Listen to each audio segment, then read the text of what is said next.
بسم اللہ الرحمن الرحیم۔ السلام علیکم ورحمۃ اللہ وبرکاتہ۔ ناظرین، میں کل سے یہ سوچ رہا تھا کہ اقبال پارک گراؤنڈ میں ہزاروں فیملیز موجود ہوتی ہیں، 400 کے لگ بھگ۔ ان لڑکوں نے آخر اسی ایک لڑکی کو ہراسمنٹ کا نشانہ بنایا اور پورے گراؤنڈ میں کسی دوسری خاتون کو پریشان نہیں کیا۔ اس کی کیا وجہ تھی؟ اس تحریر میں اس کی وجہ سمجھ آتی ہے۔ لاہور مینار پاکستان پر جو میں نے دیکھا۔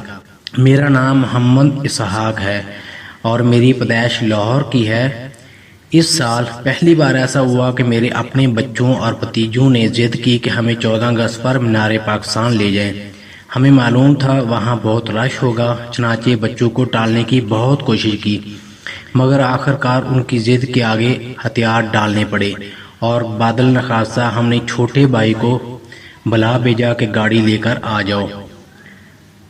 سب بچے پروگرام بنائے بیٹھے ہیں۔ یوں ہم دونوں بھائی اپنی اپنی فیملیز کے ہمراہ مینار پاکستان گراؤنڈ کی طرف آزم سفر ہو گئے۔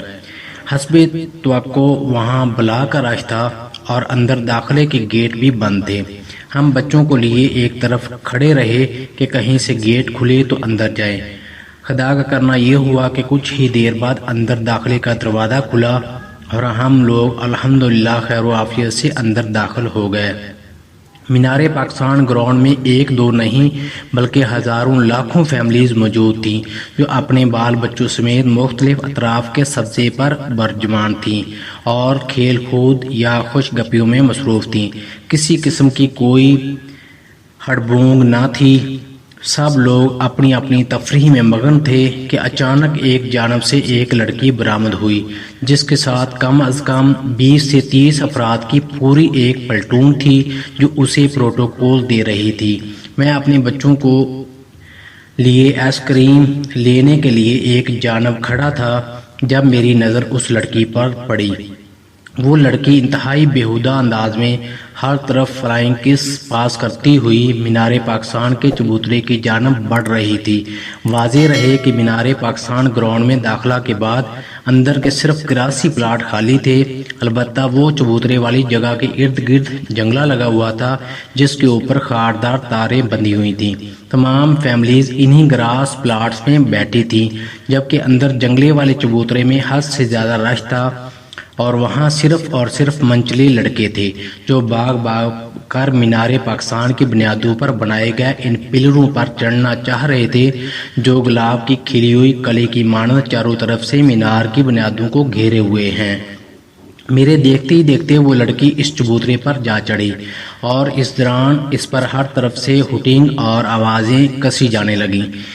اس لڑکی کے چہرے پر کوئی پریشانی نہیں تھی اور وہ دانستہ طور پر چبوترے پر کھڑے لڑکیوں کی سیٹیاں اور آوازیں انجوائے کرتے ہوئے مسلسل مسکرا رہی تھی۔ یہ لڑکی پچھلے کچھ 2 گھنٹوں سے پورے پارک میں ادھر ادھر ناچتی پھر رہی تھی اور جہاں جاتی تو وہاں کے لوگ اس کی وجہ سے اچھے خاصے ڈسٹرب ہو رہے تھے۔ خیر، جنگلے کے بہر سے میں نے چھچوری حرکتیں کرنے والی اس لڑکی کو نفرت بھری نگاہ سے دیکھا اور پھر آئس کریم والے کی طرف متوجہ ہو گیا۔ کچھ دیر بعد جب میں آئس کریم والے کے پاس سے واپس مڑا تو سامنے عجیب منظر تھا۔ لڑکے اس لڑکی کو ہر طرف سے چھیڑ رہے تھے اور اب وہ ان کے درمیان رش میں پھنس چکی تھی۔ مجھے اس کے بعد کا علم نہیں کہ اس کے ساتھ کیا ہوا، لیکن میں حلفیہ کہہ سکتا ہوں کہ پورے پارک میں موجود لاکھوں لوگوں میں سے یہ واحد لڑکی تھی جو جان بوجھ کر مردوں اور آوارہ قسم کے لڑکوں کو پیچھے لگائے واہیات حرکتیں کرنے میں مصروف تھی۔ عرض کرنے کا مقصد یہ ہے، یہ بکواس بند کیجیے کہ اس عورت کے ساتھ کوئی ظلم ہوا ہے۔ یہ بیہودہ عورت تو خود لوگوں کو فلائنگ کس دیتی پھر رہی تھی، مرد اس کے ساتھ فوٹو کھنچوا رہے تھے۔ 20 لڑکوں نے اسے اپنے بازو میں جکڑ کر پورے پارک میں چکر لگوائے۔ اب اگر اس دوران اس کے ساتھ کوئی نازیبا حرکت ہوئی ہے تو اس میں انہونی کیا ہے؟ یار، لوگ شور مچا رہے ہیں کہ اگر اس لڑکی کی غلطی بھی تھی تو کیا اس پر ایسے ٹوٹ پڑنے کا کوئی جواز بنتا ہے؟ بھائیو، حقائق کو سمجھو۔ پبلک مقامات پر اچھے اور برے ہر طرح کے لوگ آنے ہوتے ہیں اور قرآن کا فیصلہ ہے۔ آیت کا ترجمہ: کہ برے ہمیشہ بروں کے پیچھے ہی بھاگتے ہیں، تو ایسی اوباش لڑکی کے پیچھے اوباش قسم کے لڑکے ہی لگے۔ شرفا تو ان کی بے ہودگی سے خود تنگ آئے ہوئے تھے۔ کچھ لوگ شور مچا رہے ہیں کہ اس واقعے سے ملک و قوم کا سر شرم سے جھک گیا ہے، یہ ڈرامے بازی بند کریں۔ ملک کی وقار تب خطرے میں کیوں نہیں پڑتا جب اس سمیت یہاں کی ہزاروں لڑکیاں ٹک ٹاک پر ہر روز واہیاتی کا ایک نیا باب رقم کر رہی ہوتی ہیں۔